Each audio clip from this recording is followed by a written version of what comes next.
It's the catechin. The great philosopher Fred Durst once said, "It's just one of those days when you don't want to wake up. Everything is fricked. Everybody sucks." And that about sums up how we're feeling after Kentucky's game against Alabama. Cats go down 102-97. Fellas, how we feeling? I feel pretty good about it. I mean, as much as you're gonna feel good about a loss, 5 point game, top five team. They came out hungry. I mean, what they have like 50 something points against Ole Miss. Like Nate's probably just losing his mind over that. So they ran really good sets, scored a lot of big buckets, and we were right there till the end, despite foul trouble, despite getting what they had 14 more free throws, stuff like that. There's a lot of positives to take away. We got to get our guys healthy, and I think we'll be just fine. Yeah, I think we were in a position to win that game. We were never out of it, so it's not like we got beat all day, which is positive. I think we're going to get healthier, and we have a week off, which is nice.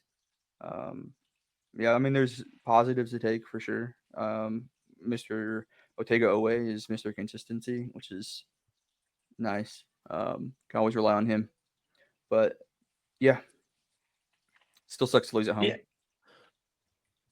I think there's a lot of positives to take away from this Boo, too. Ben! It's all your fault. Oh, I was gonna say, I bet you do, big guy. But I bet you do. but I'll come back to that in a second. But like I think that there's a lot of good you can take away from this. I think people tend to lump losses in together, and definitely you should feel differently about this game than you did Ohio State and how the team performed in each of those situations. Like you guys said, we were there right until the end. We tied it up at 81, then sort of let the lead slip. I think they went on a 9-0 run or maybe even more.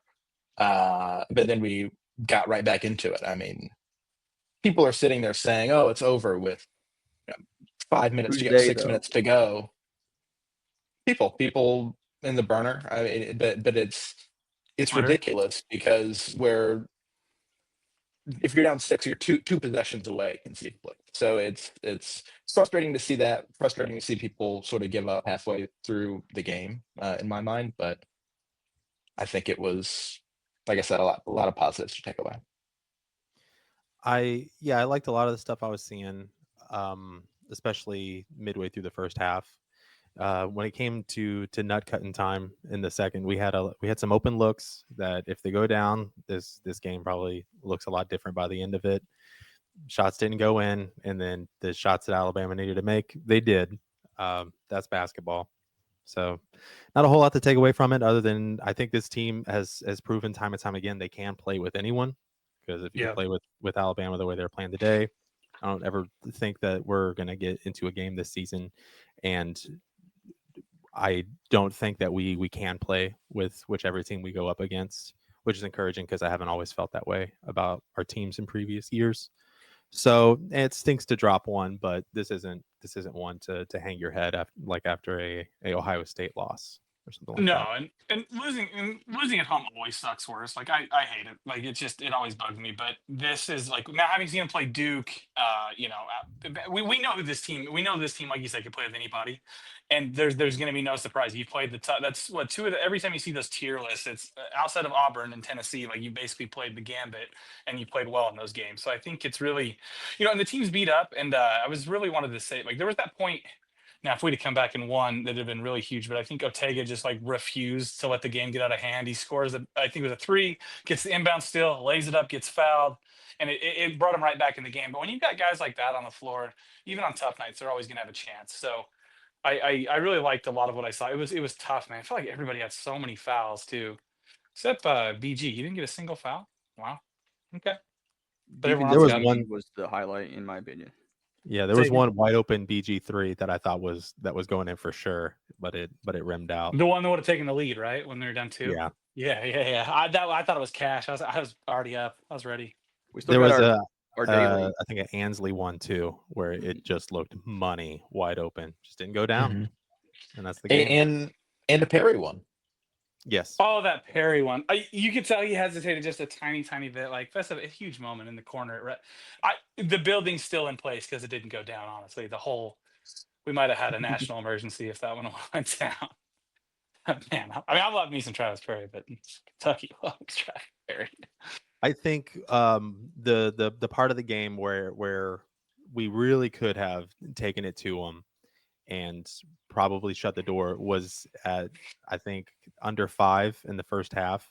There were just some real bad plays, frankly, from Amari, where he just kind of let these little mistakes sort of avalanche up and let Alabama come back in it, and not only that, but take the lead. Other than that short window there, I thought it was a good game from Amari.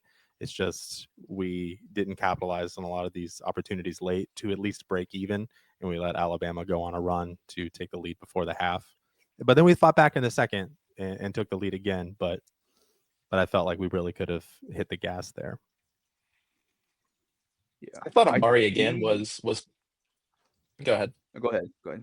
Keep it with I Amari. thought Amari defensively was pretty good again. I thought he showed some of that hustle that we've been talking about after the past couple games, and also 13-11 isn't terrible.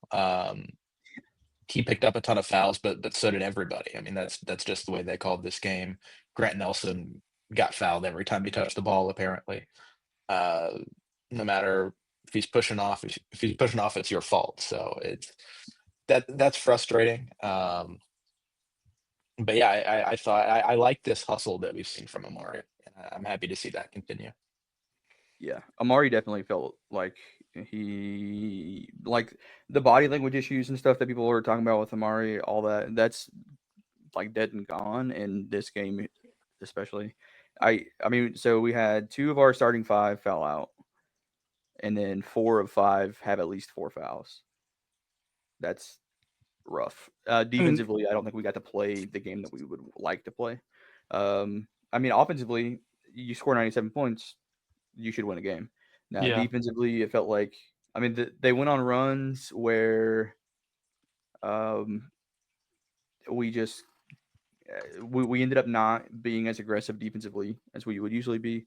Now, I feel like we have to capitalize on this SEC whistle a little bit, because these guys are idiots. They're just dumb. Now, I don't think that it was like they got called. It got called. It was like, oh, these guys hate Kentucky or whatever. No, it's just these guys are dumb, and you have one team that is flopping or selling, and one team that's not, and we aren't selling. I think Kirk Risa would be shooting 12 foul shots a game in this environment.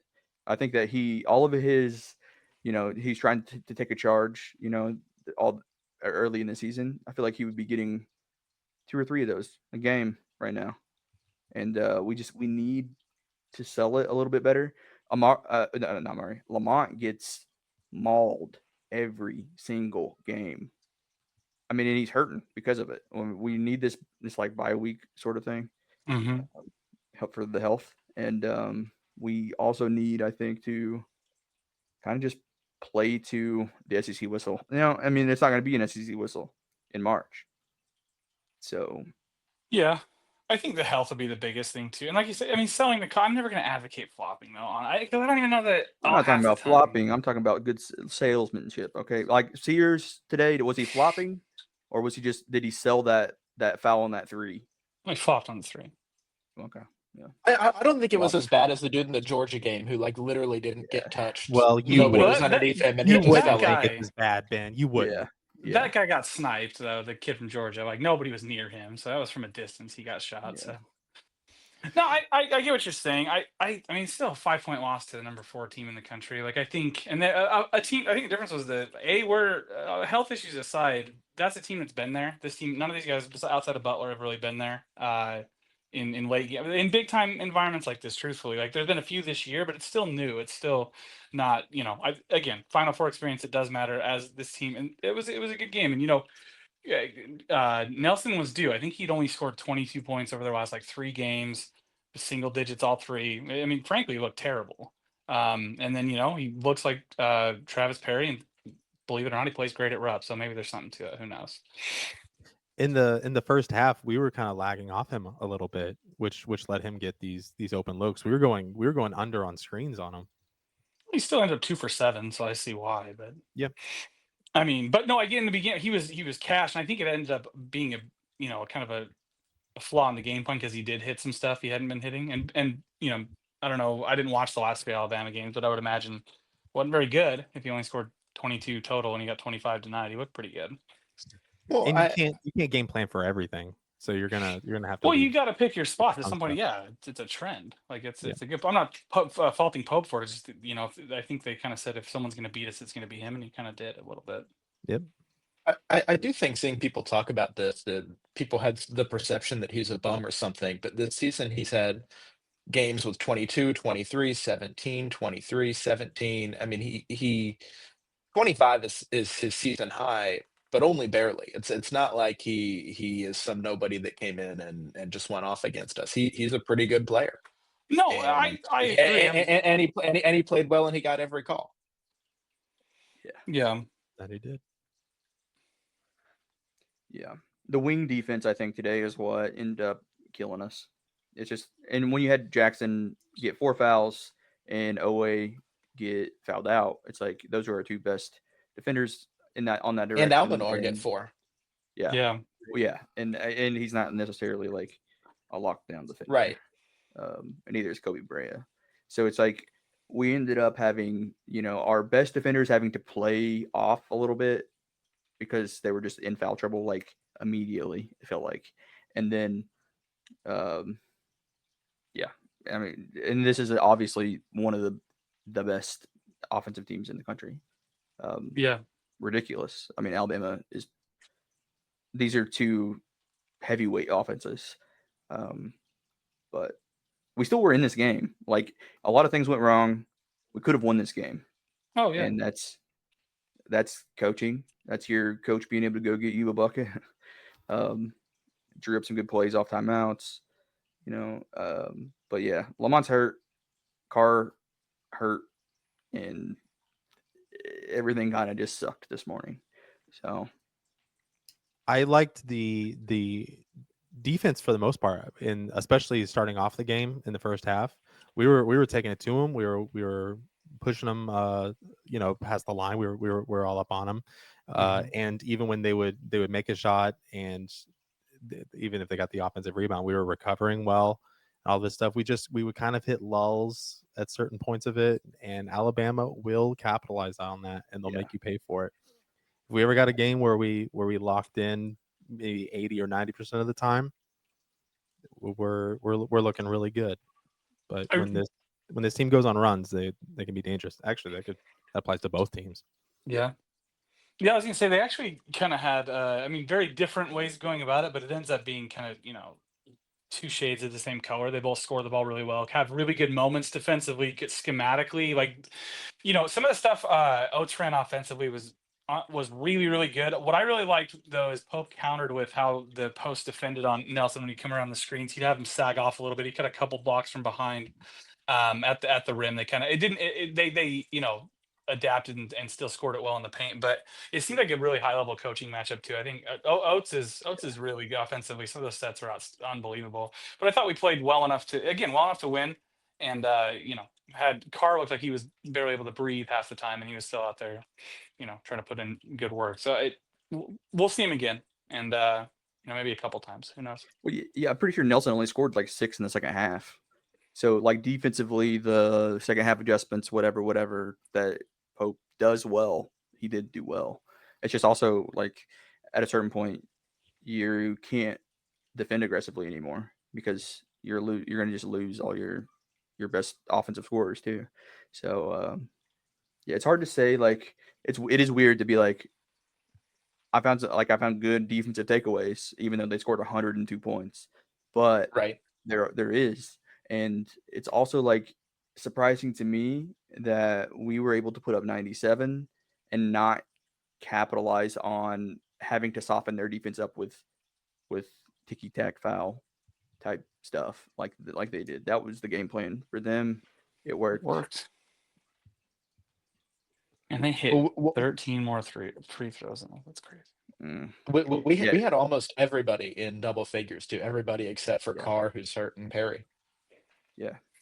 One thing it seemed we didn't have an answer for was Cliff Amore, because they would have him in that dunker spot and they would have somebody going downhill to the rim, and you would typically have Brandon or Amari going for the help defense on the ball, leaving Cliff wide open in the dunker spot so they could throw the lob. Now Alabama has to play that perfectly in order for it to work, and they did. That was literally the set that like caught my attention. It was so good. Yeah. And it demoralized. No, great point. I don't know what you do there. I'm not sure. I wish we would run a similar set to that, but it seems like anytime we throw a lob this season, it's always just way over the heads. That seems to be a flaw in the offense so far. Is we're not able to throw lobs very well. It seems like the art of throwing it to the post around the country has been kind of lost a little bit. I don't know if you guys know, like just punching it in, like being able to get a good throw into the post just doesn't really happen that much. Lobs included. I mean, Alabama had a few good lobs, but Yeah. Now Sears is just good at those passes. Sears is an amazing passer, and I think that the way that we stopped that in general was we had Butler breaking it down earlier in the possession, and then it's like we don't have Kirk Risa or I don't know. Like as far as defending that an elite point guard like that, we only really have one option, and he's hurt. So I don't know. We're gonna get healthier. I don't know like what to expect with Kerr when he comes back, but I do think Kerr would be drawing so many charges right now. I feel bad. He would kill it, especially these away games. Charges anymore? I don't know. I think he could sell a few, and I think they're gullible as hell. So I just around the country I've seen like there was one today, but there was one I thought was a charge, or that in years past. Like I feel like for a while there, charges were called all the time the last few seasons, and this season it's really turned on its head. Like there's almost never charges called. It's got to be very clear cut and obvious. But I'd love to see the one that they called today was the Nelson like obviously pushing off too. I mean into Butler, and I feel like when you have that arm motion. That's an easy signal for it, but there were several that either were no calls, which is baffling. Like surely it's either a block or a charge, or I mean, in my head, I still am just not in sync with the refs as to what legal guarding position is on some of these, and when you get into it and with their own selves. Well, yeah, fair. Yeah. One thing that was interesting today. You're good, buddy. Was and I'm sure it's because Carr was injured and couldn't play. Was the BG and Amari lineup, who had only previously played together for like 1 minute? I don't know what game it was. And actually, they both played with Carr in there too. So I don't know if it was a moment where we really needed some height. I didn't love it today, but definitely. Maybe they were trying to provide an answer for that guy driving toward the basket, help defense, lob situation. Perhaps, yeah. They weren't in together for super long. It was like a couple possessions before a timeout. But. Now, with adding those guys in and their size, like, do you think it's more of their length or their girth that would give us the advantage there? Are you more of a length or a girth guy? Nice. Ideally both, right? Like, yeah, Ben, are you blowing girth tins? Okay, subtlety. God damn it! Oh, both, Jared, both in different ways have their advantages. I'm just asking the questions here. I'm asking the hard-hitting questions. Yeah, I mean, you're probably gonna need to get hard-hitting to get both of those things, but they got. Sorry for derailing the pod. Amari can't take as many foul. Like we shot how many foul shots? Amari ended up shooting the most foul shots. That's not a recipe for success. Now he did bait a lane violation today, which two of them. Two of them. Yeah, I love it. But the only good point Billis made today was about how that should give you the ball back and not another free throw. Because I was like, what? And cool. I probably liked it because it would have been really advantageous today. Yeah. I'd be pretty pissed if it happened against me. I'd be like, the hell, you start doing it on purpose. You get the possession. That's why they don't change it, I bet. Yeah. But also, I really I would love Amari, like somebody can help him shoot a free throw a little bit. Like I know it's a little late in the career, but we could go underhand and we could hit those. He was 50% today, but he's been doing better in recent games. It'll average out when you're shooting it like that. You see that ball look terrible, bro. Like Amari, Get it shout out to balanced on Amari. one hand and Yeah. Yeah, His man, mulligans are helping his percentage out. Yeah, well, not today. He missed both after a mulligan. I think he missed 2 front ends. He got one. He got one. he made the second, yeah. But he caused 2 lane violations, did he not today? Mhm. And I'm Well, pretty sure on the so, first one, he missed the first one. It only cost him point once because Jay Billis made a point about it. The second. Right. Yeah, that's crazy. I don't know if they keep track of that stat, but I'm pretty sure he would shatter whatever record Kentucky basketball has for lane violations drawn. I don't understand like why it matters if it's made or not. If you make it, you should get another one. Because if it misses, like you only get it. Like I don't know. It seems it's a weird rule. And you feel like they'd start calling that on the shooter, like disconcerting signals for the D line, causing a false start or whatever. But he doesn't actually like pump fake it. It's just he Just stops garbage. here and then he goes. Like there's no up and down. It's all up. It's just a little hitch. It's like a really hitchy trebuchet type thing. Mhm. It's not ideal. I mean, love his game. Other than that free throw shooting for him, even when I- it goes I- in, I'm upset about it. I just don't think he should be the one who's drawing the most fouls. Like we need some other guys getting that as well, or we can't win a game like this when you get outshot on the free throw line like we did, and they didn't miss a freaking free throw. It felt like. Yeah, maybe to the counter, you still did almost. I mean, you're right there, right? Like, yeah, no, but I just think we win this game if Mhm. Otega Owe takes more foul shots than Amari Williams. 2 sort of interesting storyline things on the Amari free throws. He's only very marginally worse at free throws on the season than Butler is. Butler's 49-71. Amari is 49-75. So they've hit the same number, and Amari's taken 4 more, which is shocking. Over the course of like 100 or something. I feel like Butler is very clutch with like when he hits them, and he doesn't miss a bunch together. But their free throw rate is about the same. And BG is significantly worse. He just shoots a lot fewer of them. I mean, he's a 54% free throw shooter. He just isn't getting the calls that Amari is. Next year, when he is sharp shooting 50% from 3, because that's where we're heading. Mm-hmm. Obviously. You're not wrong. Yeah, and he's the number 1 overall pick over AJD. I love it. I really do like what I've been seeing from BG in these games, especially these SEC games. Very physical. He feels more coordinated in his offensive stuff. I don't think he's as good at. He's obviously not as good. Amari is really good at passing the ball, and I think people take that for granted. When they're like, "Oh, why is Amari initiating the offense or whatever?" It's like he's a ridiculous passer. That's his job. And that's Pope's offense too. I mean, it's to clear out space. Yeah, we don't. Yeah, and talk about this. Yeah, and I mean, even today, Alabama was doing some of that. So you see BG developing that, and then I just think he's a more consistent scorer. But yeah, and Amari? Still he couldn't be the one. Yeah. No, just like finishing. Not even close. No.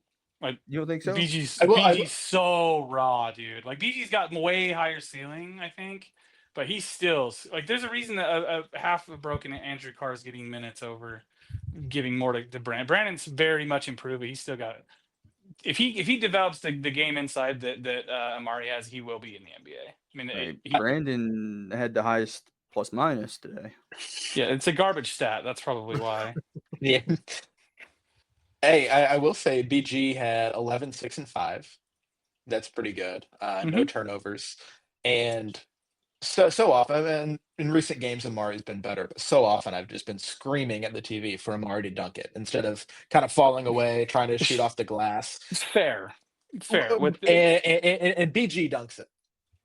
He does. He makes some other baffling decisions sometimes, but he does dunk it, and I'm not screaming at my TV for that. His footwork is light years away from Amari. I mean, there's a lot of things he has to go. Okay, he will finish the ball when he gets it down there, when he can catch it, when he's in the right position, when he can. I mean, there's a lot of things. The footwork. BG's very good. And he's got a high ceiling, but in no way is he better than Amari right now. Like no. Treacherous. I think he is learning from Amari. Okay, all right. Fair and enough. I'm saying, like, especially compared to what he was at the beginning of the season. Oh yeah, absolutely. Like, way better, which is crazy because these are way tougher games as well. So it's like he's looking better against higher level competition even than he did even against like whatever Northwest East whatever state we were playing earlier in the season. So now Kentucky Wesleyan isn't a big deal, but when I call him Kansas Wesleyan, like I just did right there, now then it was a big deal, but not when it's Northwest South State Tech. Okay. They got a hell of a team. They don't.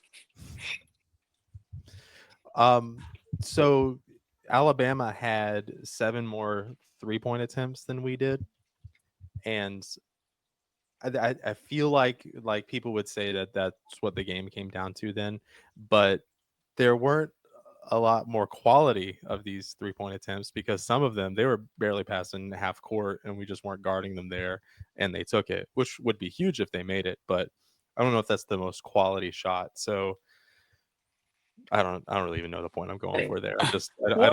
Yeah, I know what you mean. Yeah, people are gonna be like, "Why didn't we shoot more threes?" Yeah, I mean, I guess you can force more threes, but what was weird to me is they got up 34 threes and still got to the line 34 times. Those two things usually don't happen. Does that make sense? Like reason usually, layups, baby.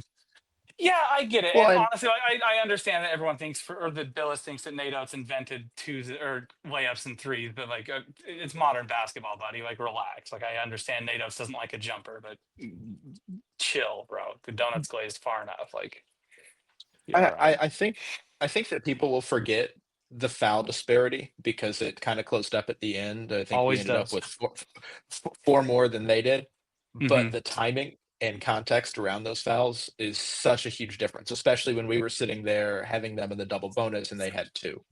That's a big deal. But also, we fouled 4 more times, so they shot 14 more free throws. I mean, it's if there are a bunch of off-ball fouls that don't affect anything, and you just get to inbound the ball, especially after you already have them in the double bonus, that's not a huge. That's not an equivalent foul call. No, Mm-mm. it's Yeah, right. And so I think that number being so close will have people looking back on this differently than it felt watching it. So did you guys see? It was I think it was about 5 or like 7, 8 minutes into it was like the under 12 in the second half. That timeout. Pope is, he's like, I like us right now. What you heard him in the huddle, and then they all go to the free throw line to get back in the game, and you see him ripping the ref, and then it was like 6 fouls for Alabama over the next 5 minutes, but they were like just ticky tack, whatever makeup call type fouls. And so it's like, do we need somebody to be ripping them to get a decent whistle? Mark Fox is doing it most of the entire game. If you watch, it's kind of what he's doing on the Yeah. sideline. But honestly, there is something to it. Like that's, I don't know, man. They made what 9 more free throws than we attempted. I think it's more than just the 14. I mean, they hit like 29. We only took 20. Yeah, I think I don't know, man, because I don't love berating the official the entire game and getting it going, but sometimes it seems to work, and it seemed like it worked today a lot. And Mark's not really the coach is not really the guy to do that. If he hits you with the, oh my gosh, you've hit peak. But I think there's some middle ground there. Like I really respect the idea of not complete. So many people are very biased. Like I try to be pretty objective when I think it's a foul or not. So many people are like, oh, that's a foul, and it's like, I don't know. And so I think there's something to be said and something respectable about not bitching constantly, but also to some extent, working the refs works. I mean, there's a reason coaches do it. And I think there is some middle ground between being totally reasonable and unbiased, and then getting in their ear and making them call things evenly. yeah. And then we also got to sell. No flopping. It's the same But thing. we got it. Right. Well, It's the same. and that's a significant difference to me. I mean, it's like the sniper thing. I would be mortified if I saw one of our players jump up and fall to the ground for no reason at all. But if you get pushed off and you do the thing where you fall to the ground and then push yourself back 4 feet, that's different. That's what Lamont did, and he So- finally got that elbow called from Nelson, and When- that was okay. the only one that got called the whole game, but it was not the only one that happened. Do you Neither remember one. that near the It end of the happened every game, time. Amari went up for a rebound and got it, but he went up for something, and they reviewed it. I went to the monitor to review it because he laid down and held his head. He didn't get touched, dog. Like his head. Like I don't love stuff like that. Like I know it got the cut. I went and looked at it and all that stuff. He got fouled, but not like hitting the head or like reviewed it. But like I don't know. I don't know. I hate the idea of having to say. Well, I mean, I get LeBron James. Yeah, Well, he's 6'9" and 300 pounds, 280. He has to sell calls because he can handle it. I don't know. I don't like the idea of like when you got to think about that stuff. You don't just do that naturally. It feels like, and I feel like it I needs to think take away. that I just don't think with it's that time to one start doing that. specifically, though, it was just that Amari hit his head on the weight on the ground, so he was Oh, he hurting. did? Yeah, Oh, I didn't and see then that. he was hurting, and they were just going to make sure that the defender actually went for the ball and didn't just like hit him and then bring him. I didn't see his head hit. My bad. Yeah. And he's also just. I mean, I can't imagine being that big and falling. If I fell out of my chair right now, I'd be sore for a week. And he's at 12 feet or whatever, and it just falls onto that hardwood. That would kill me. When Ben and I went to the Peach Jam, we would see some of these hard fouls, and we were saying like, "Goodness, if that happened to me, that would ruin my week." I certainly wouldn't be in the next play. You know. Yes. Nice little flagrant foul. I do notice that anytime you see a guard drive toward the basket, they whip their head. Yeah. You see that every single time. We don't do it. I'll say real quick, speaking of not being objective when your team gets fouled or not, Peach Jam, the parent participation, they're yelling at the refs. They're telling the ref. I mean, like full sentences. That is a foul on him, and I mean, it's something else.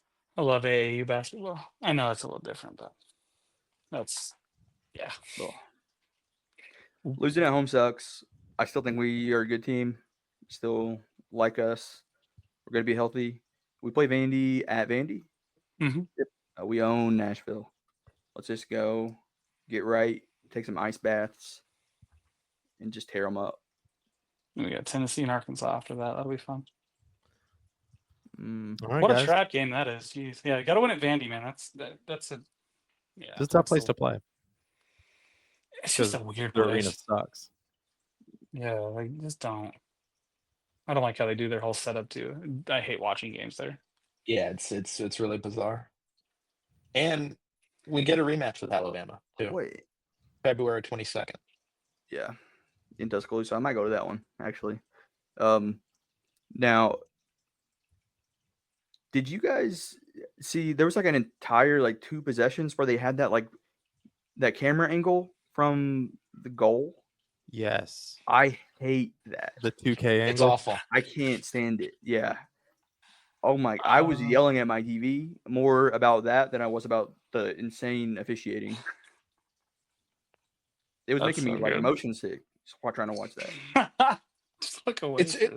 It's ridiculous because we found the one camera angle that doesn't suck for basketball. Yeah. And it's the sideline, dead middle, camera not panning, just show me the whole court from the sideline. And it's bonkers to me anytime that they deviate from that at all.